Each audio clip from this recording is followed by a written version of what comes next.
Hey everyone, welcome back to the channel. Software Engineer K here, and we have some pretty awesome stuff to go through for today. So we had the Ecomi AMA where we discussed the new upcoming OMI staking tiers, the benefits of that, specifically with OMI to NFT transactions and how that's going to be beneficial to all of the people looking to cash out, specifically the large whales, and how that's going to affect the dynamics of the VeVe market. We also have the confirmed edition numbers for the upcoming drops. I'm going to be going through my predictions on that. And we also have some cool new information that has been shared by Puddin Cheeks. So for those who don't know Puddin Cheeks, he's a true top OG. He's been here since the dawn of time when it comes to VeVe and OMI, and he has shared some numbers when it comes to the number of gem purchases and how much money is now flowing into the app. So really good data, and it adds a lot more color to kind of what's happening right now with the market pumping.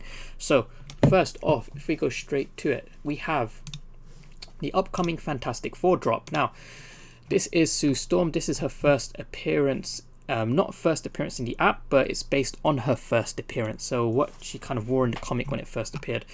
And, edition size, we got 16.5 common, 12.5 uncommon, 6.5k rares, 3.65 ultra rares, and 1.5 secret rares. Now, the total size, similar to the Storm. When we saw the Storm drop, which is an FA, a real, first appearance, not just based on a first appearance, that kind of ultra rare was going for around about 250-ish, 200-ish in that range, like after it kind of, the hype died down. On the day, we were seeing the ultra rare Storm go for around about 400-ish. So, Sue Storm, I can see going for around about 400-ish as well. Just because we are seeing a lot more gems in the app, so I don't think it's going to dip down as low as what the Storm did, like 250, but I can see this, kind of settling around about the 400-ish mark, which I think is pretty good for the ultra rare. The secret rare, I can see going from more closer to kind of like 1.3 to 1.5k. I do see it dipping down as low as kind of 1 to 1.1k, but just because of how much gems there are circulating in the app, I don't see it kind of going down to those, 800 gem levels that we saw with the secret rare Storm when that dropped. That was when it properly dipped after the hype. So yeah, that's pretty important to note. Now, the next thing I just want to go through is when we saw the Ecomi kind of utility program, they discussed some benefits which include transaction fee reductions. Now, I'm going to be going through a key question that I asked here to Reese, and we're going to be just kind of going through why OMI to NFT is going to be superior when it comes to which version to use to cash out, OMI to NFT or MTL, and why it's going to be kind of very, very hugely used when it comes to the whales in the community as well. So we're just going to go through that first. I've kind of been educating people a bit more about, and this kind of goes on to the point of when I think Dan in the last AMA said, oh, we never intended to have cash out. I think that was like a poor phrasing. I think it was mainly the intention was OMI cash out, not the fiat system. So I thought that was good to clarify. So with OMI, if I was to, say, purchase a collectible using OMI, is there a 2.5% burn fee there? And if so, through the staking tier, I believe the maximum tier, does that then get reduced to, I believe, 0.25%? And if so, are there plans for a further reduction on the higher tiers that you alluded to? Yes, yeah, that is the plan.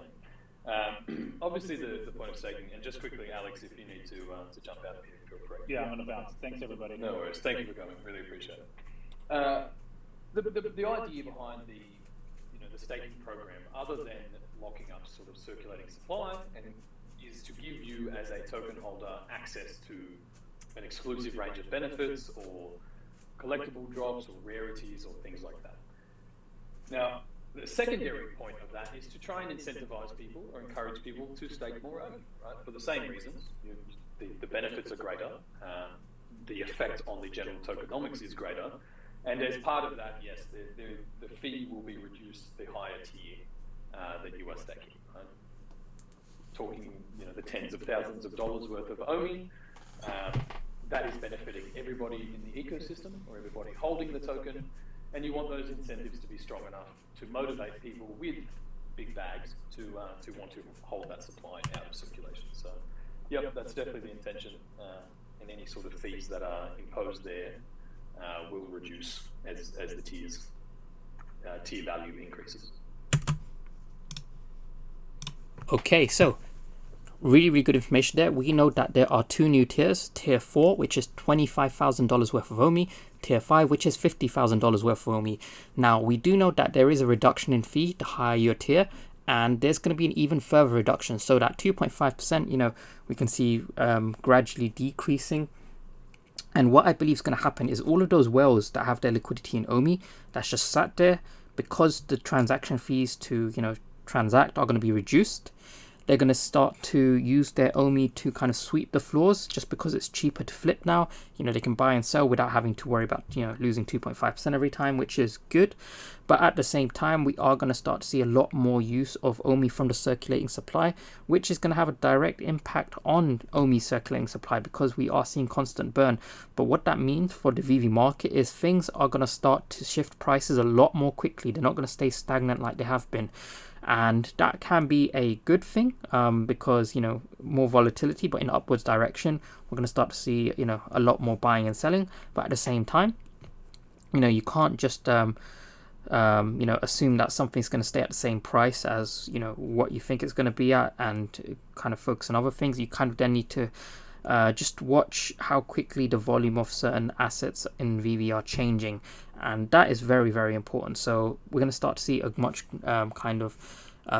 faster dynamic in VeVe, as opposed to what we've been seeing for the past a few months.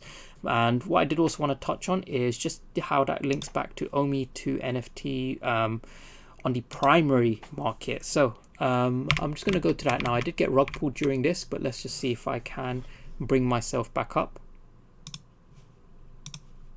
I was just saying, I know it's also been alluded to that we'll have the ability to use OMI on the primary market. Now, I understand the problem with that is, if you get OMI, you can't go sell it and then pay the licensors that way, because that's going to put negative buy pressure on the token. But will we have any form of primary market sale that maybe we could see on the VeVe app? Because I know you guys said that mainly it'll be kind of more centered around VeVe-based IP, which I think we'll see more on like the VeVeverse side. But specifically with the VeVe app, will we see any potential primary market sales where we can use OMI?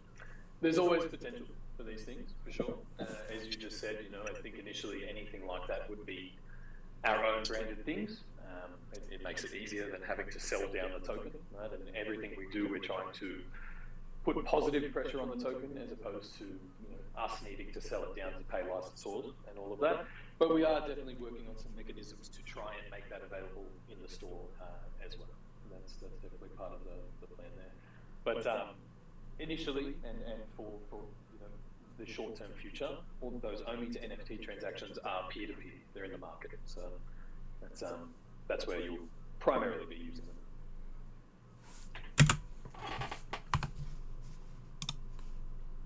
Okay, so OMI to NFT, we know that is going to be used predominantly, peer-to-peer in the secondary market, but there will be some cases where it will be used in the primary market, specifically when VeVe does their own branded stuff. But we will probably see maybe some artists that do accept, the OMI to their primary market NFTs. Now, it's important to note that artists that do that, they will not get paid, or they're not going to be getting paid from us anyway, because VeVe can't just go and sell that OMI on an exchange and then cash it out and then pay the artist, because that puts negative buy pressure on the token.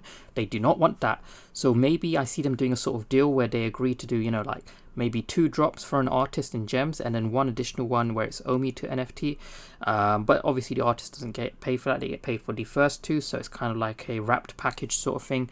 That might be one solution, but we'll just have to wait and see. However, we are going to start to see a lot more direct from circulating supply use of OMI, and the direct from circulating supply burn from OMI, and that, I believe, this year is where we're going to be seeing a lot of that. So last year, where OMI just pretty much was a stable coin, this year I believe OMI is going to start to shift, very similarly to how we're seeing these shifts in the VeVe market, and that's why I'm more bullish now. I can see 2 cents, if not even more than that. So I'm really excited to see exactly what happens. Now, if we go straight to Puddin Cheeks' sheet, so if we have a look here, we can see that since the 4th of January, we have seen numbers of 1 million plus in gem sales being purchased every single day. Today, $2 million worth of gems were purchased. Now, what does that mean? Well, more people purchasing gems mean more gems in the application. Similar to, you know, how you might see, you know, quantitative easing where money's being printed, that leads to inflation, higher cost of goods. We are seeing higher costs of NFTs just because there's more gems in circulation. Before, we were seeing a lot of recycling of gems. There weren't too many gems kind of being put into the ecosystem, but now we've just seen a huge explosion in gems come in, and that is really, really good for us.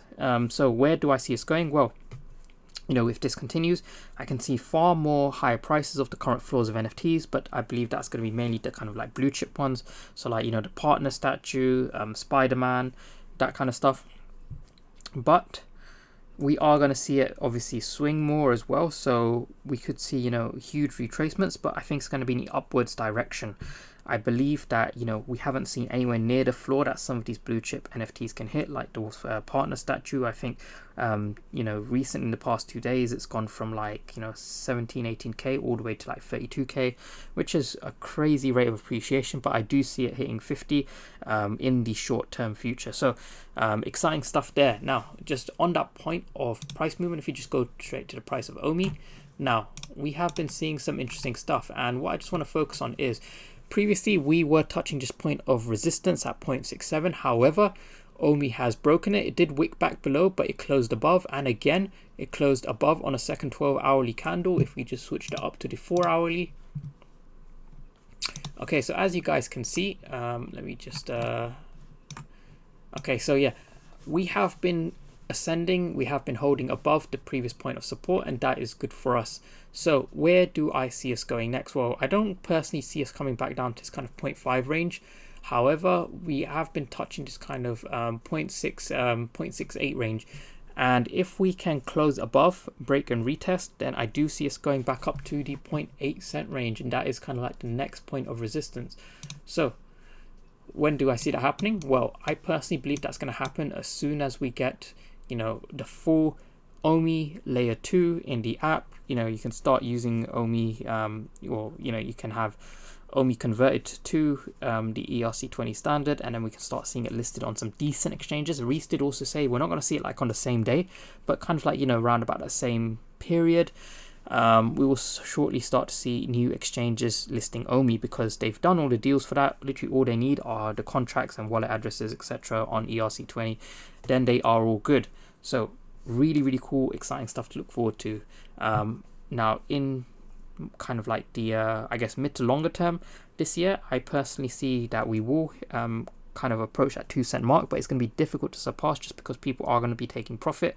So we're going to kind of inch past 2 cents very slowly. But, you know, once people have done taking a profit, I do see us making a run to the 3 cent mark. And although that might not sound like very high to a lot of people, that is, you know, that's like a 5x from where we are right now. And, you know, I'm quite conservative. We could do a 10x from where we are right now. You know, we've seen a 10x on the VeVe app for a lot of these collectibles in a very short amount of time. So, yeah, it can go either way. But I think where we are right now, kind of, we are pretty much at the bottom. So for me, there's only upside from here. But, you know, we never know what's in store in the future. But that's pretty much everything I had to go through with you guys today. Thanks so much for watching. Please do like, subscribe, support the content, and I'll see you guys in the next video. See ya.